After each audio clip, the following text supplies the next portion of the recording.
Bonjour les amis, j'espère que vous allez bien.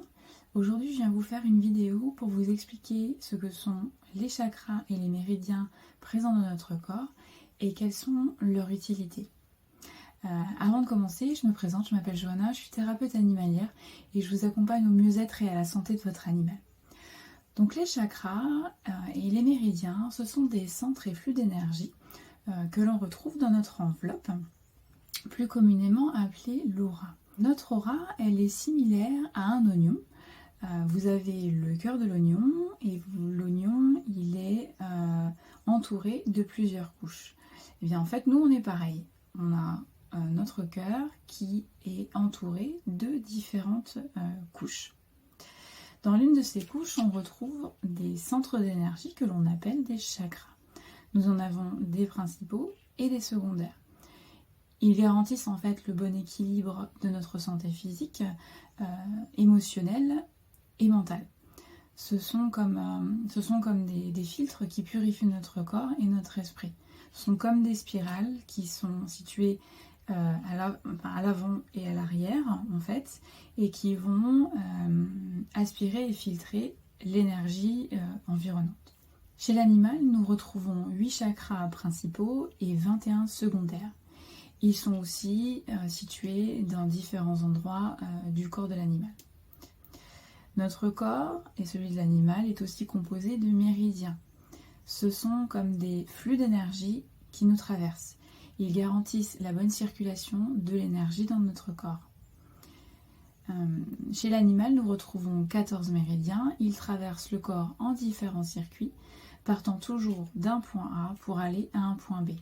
Ces centres, donc chakras et flux d'énergie méridiens, peuvent en quelque sorte s'encrasser au contact de personnes humaines ou animales, de situations ou d'émotions mal gérées, mais aussi d'énergie négative. Donc pour imager mes propos, c'est comme si le corps était une machine composée de filtres et de tuyaux, et que chaque contact, confrontation avec un humain ou avec un animal, chaque confrontation à une situation ou à des émotions mal gérées ou même de mauvaises énergies représente en fait du gravier ou de la poussière. Au bout d'un temps, l'accumulation de poussière, de saleté, de gravier en fait empêche la fluidité dans les tuyaux et dans le système de filtration. Il faut donc décrasser tout ça pour rétablir le bon fonctionnement ou l'équilibre de la machine. Pourquoi ?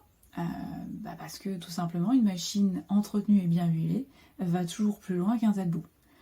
Maintenir le bon équilibre de ces centres et flux d'énergie ne répond pas juste au principe que la machine soit bien huilée, c'est garantir une plus grande facilité pour faire face aux aléas de la vie au quotidien.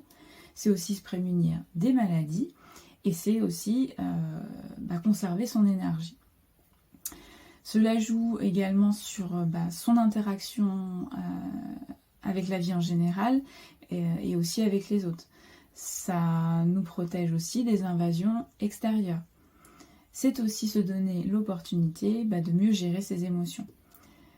Tout ça, ça s'applique à tout être vivant, donc humain, animal, végétal.